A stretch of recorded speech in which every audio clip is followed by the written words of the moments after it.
بسم اللہ الرحمن الرحیم۔ السلام علیکم۔ تو فرینڈز، آپ کے لیے ایک بریک نیوز ہے، یعنی وفاق المدارس العربیہ پاکستان کا آج عام اجلاس دارالعلوم زکریا ترنول اسلام آباد میں منعقد ہوا،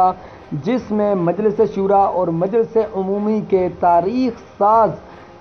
جو تاریخ ساز اجلاس ہے، اس میں اتفاق رائے سے شیخ المشائخ حضرت مولانا ڈاکٹر عبدالرزاق اسکندر صاحب حفظ اللہ کو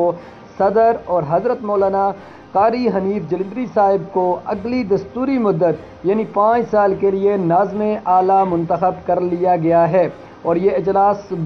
تمام علماء کرام کی قیادت میں آج اسلام آباد میں منعقد ہوا۔ پورے پاکستان سے علماء کرام نے یہاں پر تشریف لائے اور انہوں نے بھرپور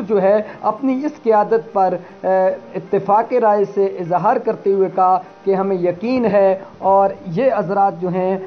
آئندہ 5 سال تک کے لیے حضرت مولانا عبدالرزاق اسکندر صاحب دامت فیوزہم صدر رہیں گے اور مولانا قاری حنیف جلندری صاحب ناظم اعلیٰ وفاق